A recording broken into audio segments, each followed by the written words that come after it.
खूबसूरती का घमंड और बुद्ध की सीख एक समय की बात है। श्रावस्ती के पास एक नगर में सुंदर नाम का एक युवक रहता था। वह देखने में अत्यंत आकर्षक था। उसका चेहरा उजला, आंखें चमकदार और चाल में अलग ही आत्मविश्वास था। लोग उसे देखते ही रुक जाते, उसकी प्रशंसा करते। धीरे धीरे यह प्रशंसा उसके मन में घमंड बनकर बस गई। सुंदर को लगता था कि दुनिया में उससे बेहतर कोई नहीं। वह गरीबों से बात नहीं करता, साधारण लोगों को तुच्छ समझता और हमेशा शीशे में अपना चेहरा निहारता रहता। उसे अपने रूप पर इतना गर्व था कि वह कहता, मेरी खूबसूरती ही मेरी पहचान है, मुझे किसी और गुण की आवश्यकता नहीं।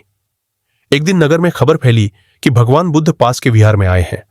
लोग उनकी वाणी सुनने उमड़ पड़े। सुंदर भी गया, पर सीखने के लिए नहीं, बल्कि यह देखने के लिए कि क्या बुद्ध भी उसकी सुंदरता की प्रशंसा करेंगे। जब सुंदर बुद्ध के सामने पहुंचा तो उसने देखा कि बुद्ध की आंखों में गहरी शांति है, चेहरे पर तेज है, लेकिन कोई बनावटी सुंदरता नहीं। बुद्ध ने सुंदर को देखा, मुस्कुराए और पूछा, वत्स, तुम बहुत प्रसन्न दिखाई देते हो, इसका कारण क्या है?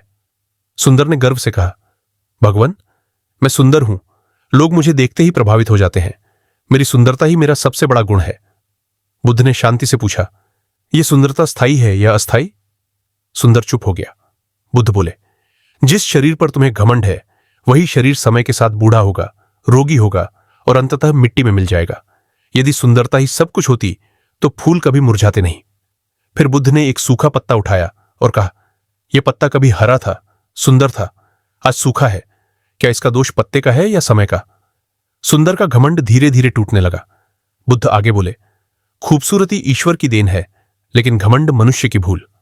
सुंदर चेहरा लोगों को कुछ समय आकर्षित करता है, पर सुंदर विचार जीवन भर सम्मान दिलाते हैं। सुंदर की आंखों में आंसू आ गए। उसने पहली बार महसूस किया कि उसने अपने रूप के कारण कितने लोगों को दुख पहुंचाया है। उसने बुद्ध के चरणों में गिरकर कहा, भगवान, आज आपने मेरी आंखें खोल दी। अब मैं सुंदर बनने से अधिक अच्छा इंसान बनना चाहता हूं। बुद्ध मुस्कुराए और बोले, जब सुंदरता में विनम्रता जुड़ जाए तब वही सच्ची शोभा बन जाती है। उस दिन के बाद सुंदर का जीवन बदल गया। लोग अब उसकी सुंदरता नहीं, बल्कि उसके अच्छे स्वभाव की प्रशंसा करने लगे। सीख, खूबसूरती पर घमंड क्षणिक होता है, लेकिन अच्छे कर्म और विनम्रता जीवन को अमर बना देते हैं। नमो बुद्धाय।